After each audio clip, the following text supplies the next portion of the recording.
This is the MedicCast, May 2nd, 2011. Transmitters? We don't need no stinking transmitters.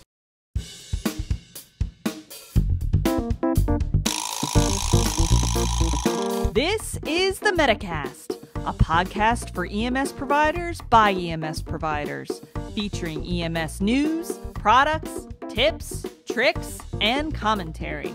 So grab your gear and glove up. Here's today's show with the Podmedic, Jamie Davis.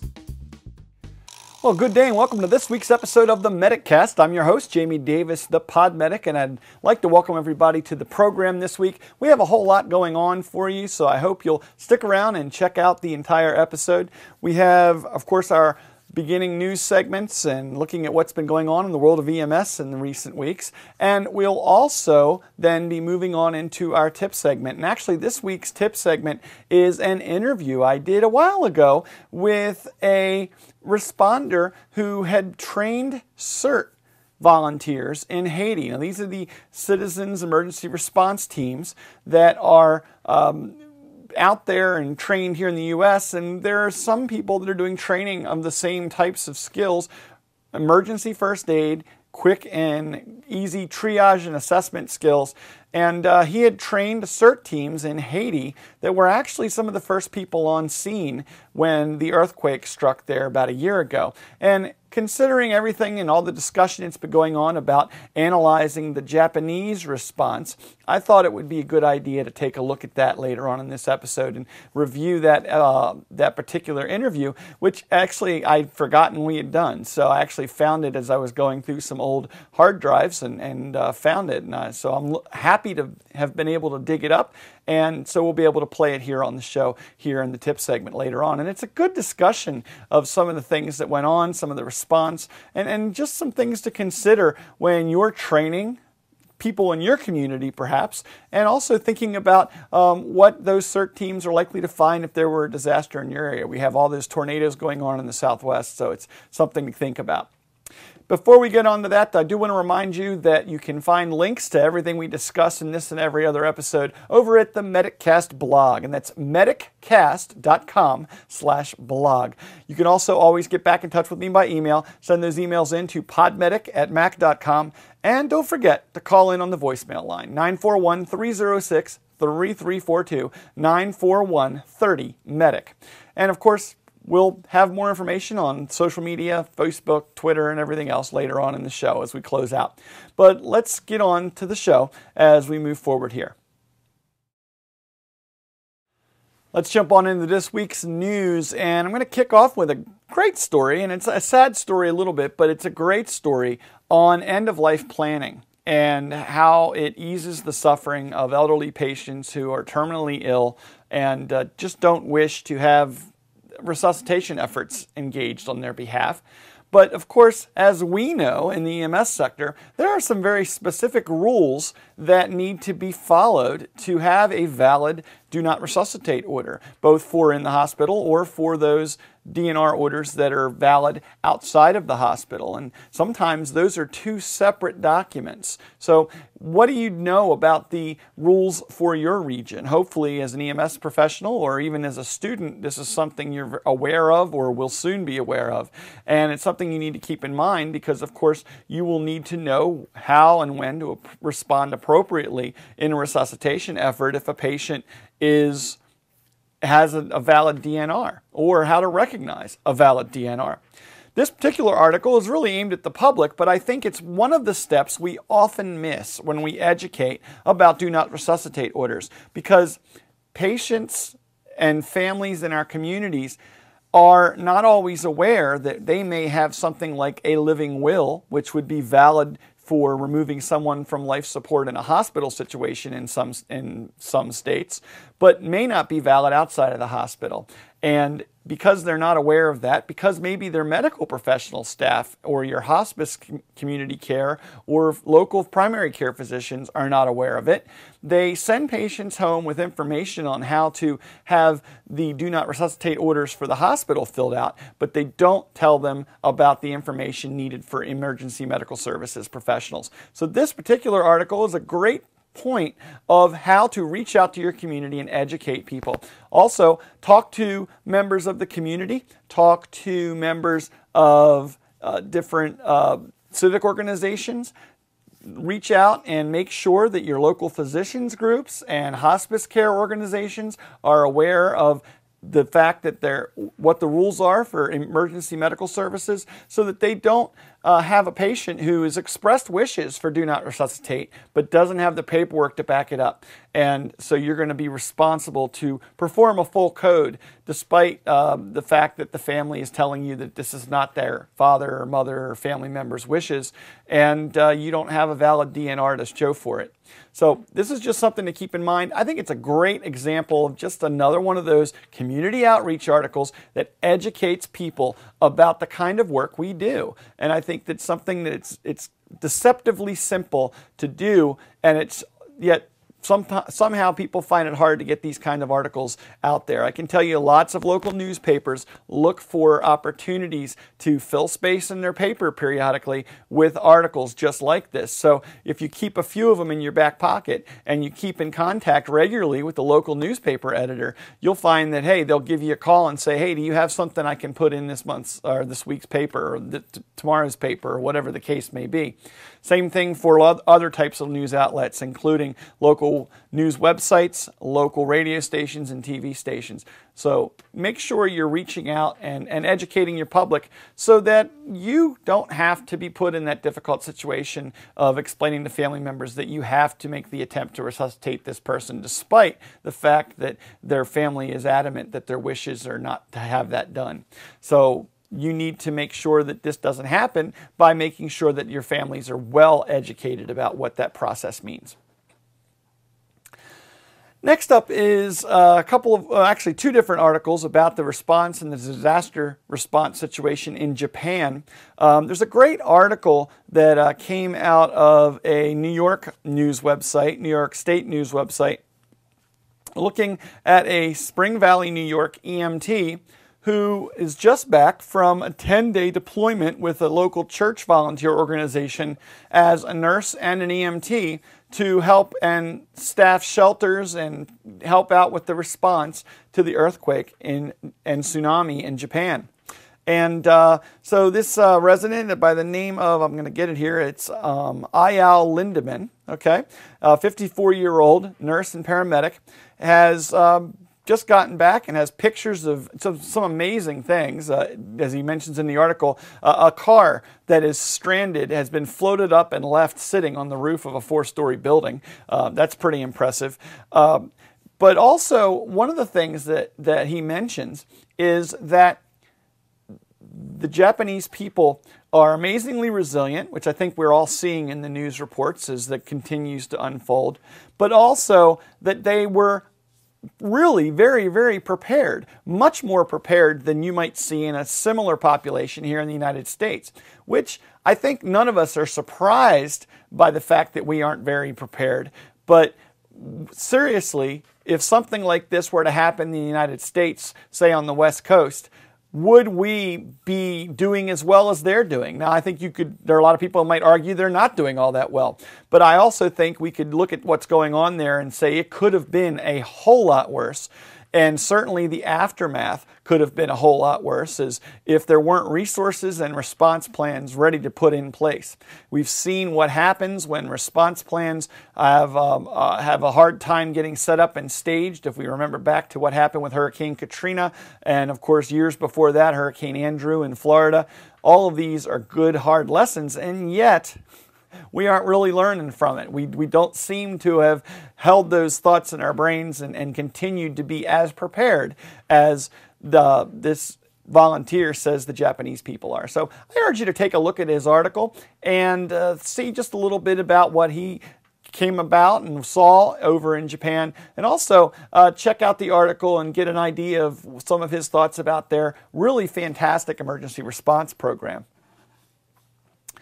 Finally, in the news, there's another article in the news about Japan and talking about the fact that in disasters on the worldwide scale and in the worldwide stage, Japan are among the fastest and most frequently seen first responders to situations where there are natural disasters around the world.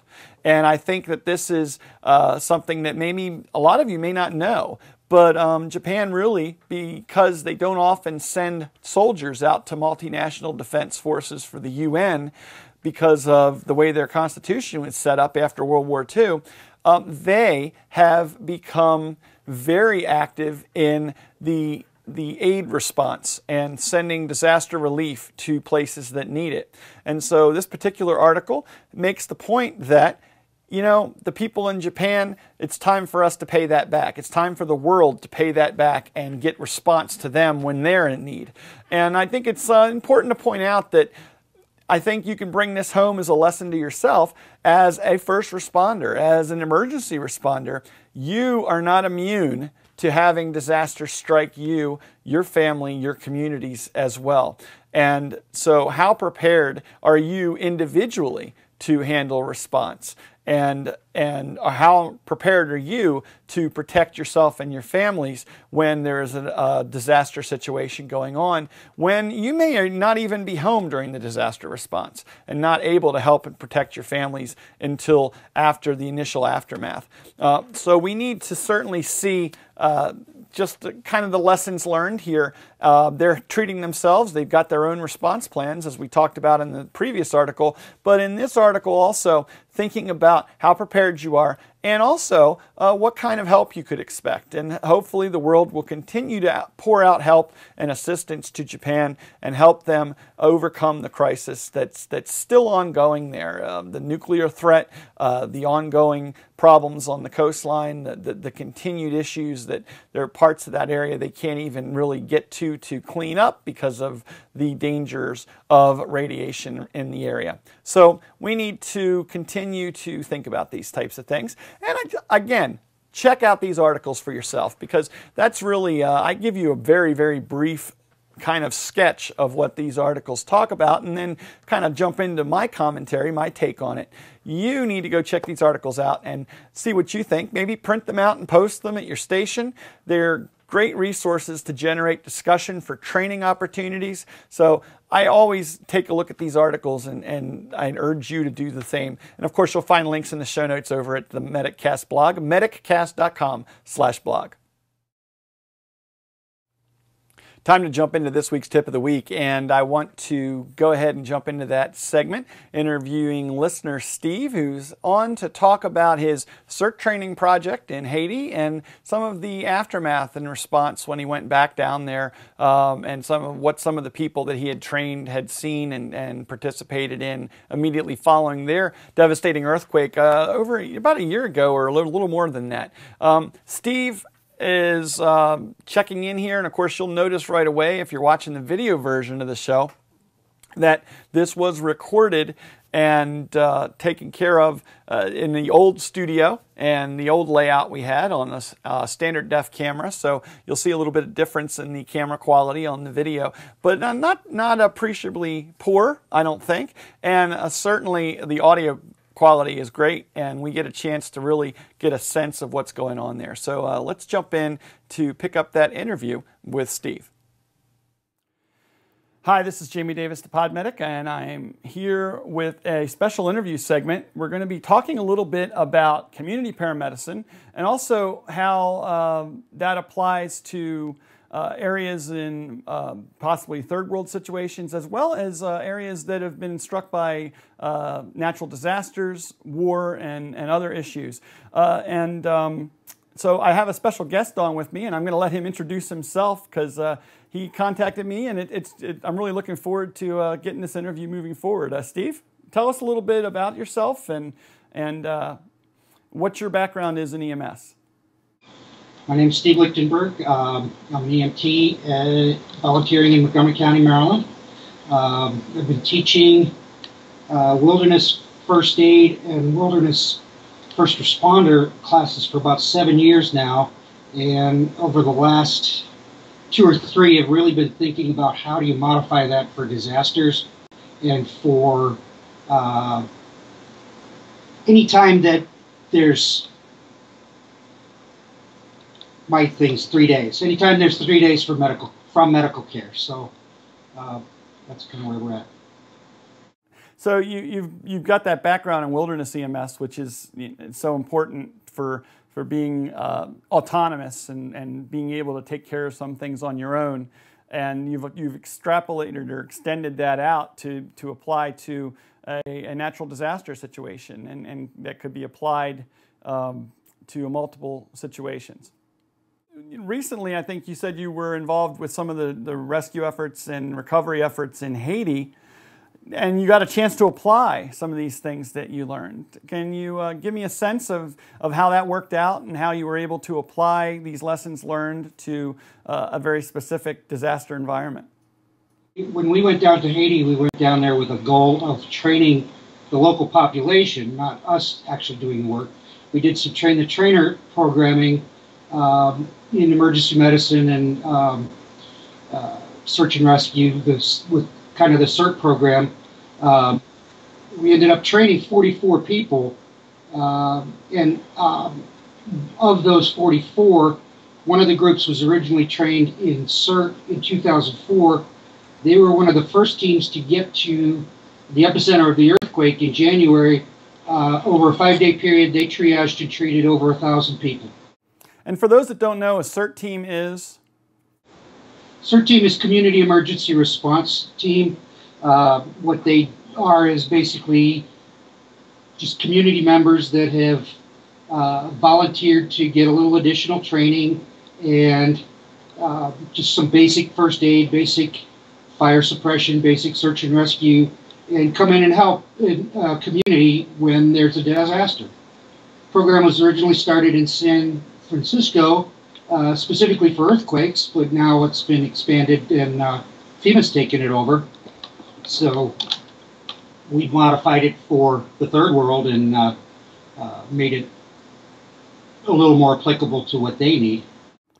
And certainly those individuals could actually become a valuable healthcare resource in far-flung communities in the third world where they have, where through no disaster, they are days from medical care. That's just where they live. Correct. Yeah.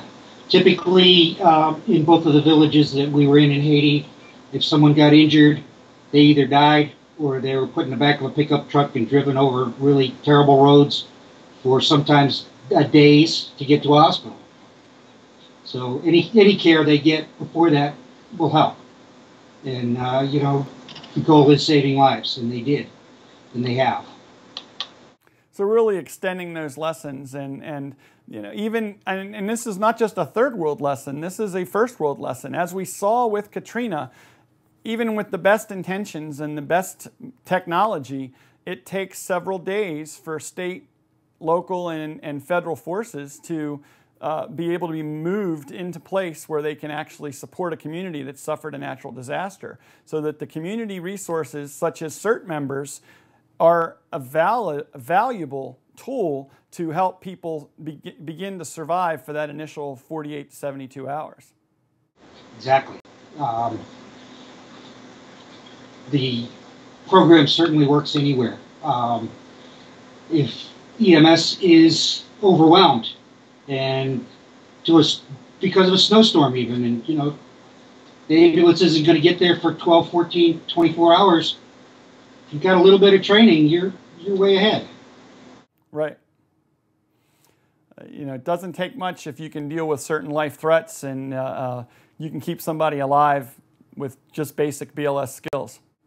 So what were some of the lessons that were learned by these CERT teams in Haiti? These were already trained, so they were on the ground and were able to move in and begin applying their knowledge right away. What lessons did they learn after they had the ability to actually apply these lessons in a real disaster? I think the biggest thing that they learned was you have to be really careful. There's not really a critical incident stress. There's not at all a critical incident stress program there. They were working, some of those folks were working 5 days with very little sleep, very little rest, and no place to decompress, nobody to talk about it. And I think that piece of the puzzle really has to come into play as well, more than anything else. So you think that it needs to be added to the training? Some discussion of the need to do that? Some discussion of taking care of that for other team members? Because obviously there won't be support networks in place for them to do that unless they provide those services for themselves. Yeah, pretty much. So we're actually talking about adding a component of, you're going to feel bad after this. You're going to have issues, and talk about it, because it's just as important. That team that went out during the earthquake, the first night out there were 15 people, and the next day only 5 came back. The rest of them said they saw too much death and couldn't do it anymore. Yeah, it's one thing to train for something like that. It still takes a special kind of individual to be able to face it, after they've realized what it is. Because we all know this. I mean, those of us that are professional providers of one sort or another, we've seen this and know that there's some people that just think they can do it until they face that one call that just pushes their buttons and that they realize that it wasn't for them. And certainly in a disaster situation, you're going to face extreme types of those kind of pressures. And so heck, it's a credit that a third of them came back when you think about it under those terms. So what's the plan? I mean, when you look at this kind of thing, I mean, clearly your training that you provided was a success. I think you can say that comfortably based upon just the results of that one team. No, they didn't all come back, but certainly they provided services that would not have been there otherwise. Correct. And in fact, the other team that we just trained is out there saving lives right now, rescuing people from floodwaters, evacuating houses, and getting people out of danger. So it's working. The advantage is there. It's very low cost, sustainable, and it shows results. And the model can go anywhere in the world and still work. Absolutely. By training, it takes stress off the government resources in times of extreme need. And you're right, it is, when you're training volunteers in a community, it's just the cost of the training up front, and then you've got your trained volunteers. A little bit of support over the course of the several years and providing them information and additional resources, but ultimately it costs the government nothing to maintain this response force.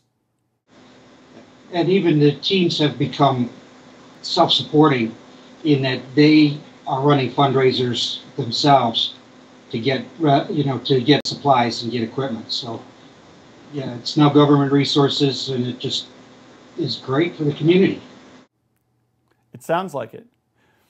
So if a paramedic here in the United States or an EMT or somebody involved with EMS wants to get involved with helping out with this kind of training or learning more about what is involved in this, is there a resource or a place that they can go to find out how to volunteer or how to help out? We're in the process of setting up a nonprofit to do that. In the meanwhile, they can either contact me at slichten@starpower.net, or they can actually look on the Montgomery County CERT page, and there's a good bit of information about what we did and how we did it. And I'll make sure we get those links and put them in the show notes so that we can make sure that people who are watching this can get those additional resources in the show notes for this particular episode. Steve, this is just an amazing. I always am amazed at we're paramedics, we're EMS providers. We are by nature innovators and adapters, and it always is amusing to see that we don't just innovate and adapt tools to a specific medical problem. We innovate and adapt everything we come in contact with to meet needs that we see. And it never surprises me to see just the inventiveness that paramedics have, and you're just proof of that, because we see you've innovated and adapted your knowledge to meet another need that was out there, and it's just amazing. Well, I appreciate that. I think every EMS provider I've ever met is a problem solver and an inventor. So I think it's part of the game. It's part of what we do. Yep. Well, listen, I want to have you come back on. If there's some more news, please contact me. Let me know if there's something going on with this effort, or if another, God forbid, another incident has happened somewhere where you've had some contacts. Maybe we can get an idea of how that response is working in that community. Certainly, this is something that is, we're not going to stop having natural disasters, so people need to prepare in their own communities. And of course, in our local areas, FEMA is trying to organize CERT teams in every jurisdiction, including mine and yours and everywhere around the country. So there are resources to find out more about that with your local emergency planners and emergency services department. I think it's much more important than we realized even 5 years ago. The government, the EMS, fire and rescue services, all of those folks, if there's a big issue, they just can't handle it. And having the communities be able to do pieces is a huge benefit. Yeah, it really wouldn't take much to swamp any given emergency response system completely, where all of the existing resources, professional resources, were used up rather quickly and tied up with other responses. And having that neighbor who's a CERT trained individual in, we have all these little neighborhoods, just like they have Neighborhood Watch. We can have CERT teams that are focused on their communities and keeping things afloat until help arrives. So, Steve, this is a fascinating topic. I hope that you will come back on and talk about this. And I'm going to try to put you in touch with Chris Montero over at the EMS Garage. I think he might want to talk about this in an episode of the Garage, because I think this is something that applies to all aspects of EMS, because CERT teams are going to be those individuals that take some of the load off of us when we're running 24/7 following a disaster. Well, we even saw that, frankly, during the snowstorms this past, even if the CERT guys can go knock on the door of the old lady that lives next door and make sure she has her medicine and she's safe and has heat, that's a huge help. Definitely. And I think that you're absolutely right that this is a resource that probably should be used more than it is, just to keep people fresh for what they can do and give them an opportunity to practice their skills in a real situation, even if it's an alert situation rather than an actual disaster. Correct. I think you're absolutely right. Well, we'll have you back on the show, definitely, Steve. I'm looking forward to hearing from you in the future. And again, if any news comes up, if you get the nonprofit organized and want to have a web address and place to send people for that when the time comes, definitely touch base with me and we'll have you back on the show again. Sure will. I appreciate it. And that's going to wrap up this week's episode of the MedicCast. I want to thank everybody for checking out the show this week and remind you to head over to the MedicCast blog and check out the links that are available there. That's mediccast.com/blog. And go ahead and click the link for the show notes right there at the top of the page and follow up on this and the other episode links that you might be listening to. Of course, the most recent episode will show up at the top of the list, and you can scroll down and check out other episodes as you see fit to check out and find out what's out there to follow up and expand the brief information provided in the show here. Of course, always also refer to your protocols and your own instructional guidelines to make sure you're following the appropriate scope of practice for your particular region or jurisdiction.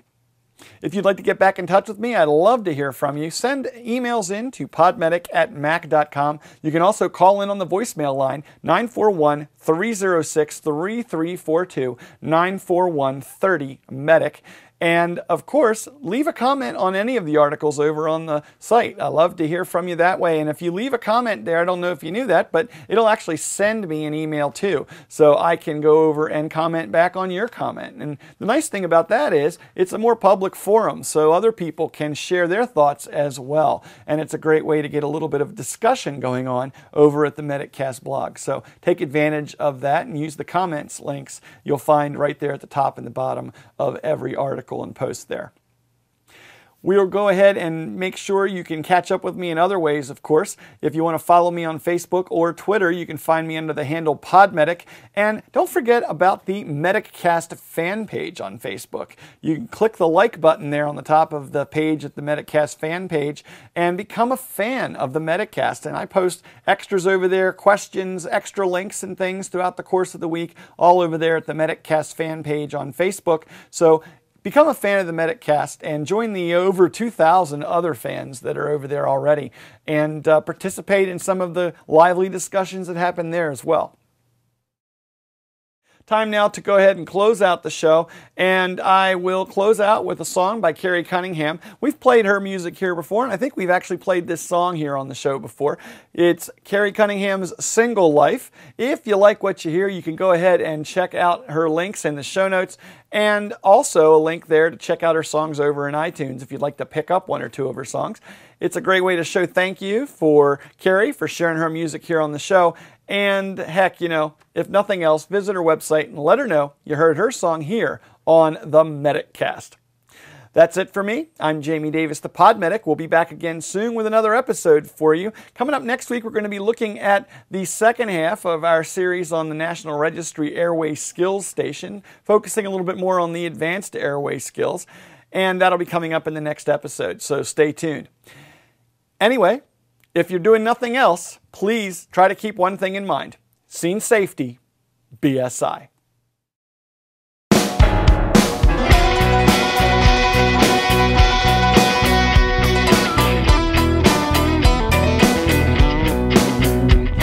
He hit the road, I said goodbye, not knowing if I'll scream or cry. I'm heading for a brand new life.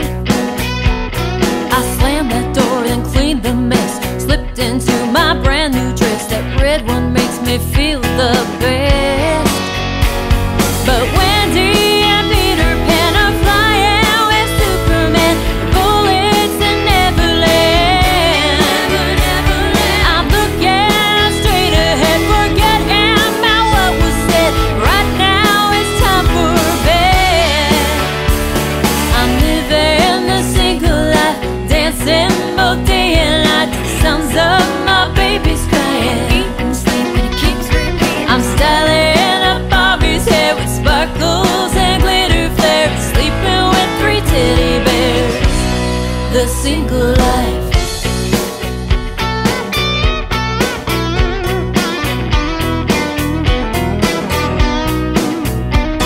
My Beamer is a minivan, my burner's from the frying pan. I scare away the boogeyman. I eat square meals 3 times a day, half the time on TV trays. I sure do miss those steak fillets.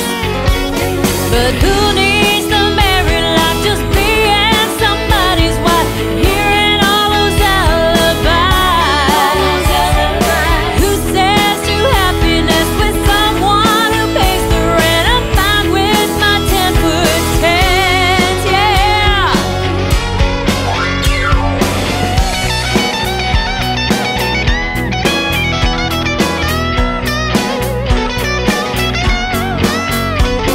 I'm living the single life, dancing both day and night to the sounds of my baby's crying. Well, I'm living the single life, dancing both day and night to the sounds of my baby's crying, yeah. There's SpongeBob underwear dangling from here to there, and Cheetos in my lazy chair. The single life.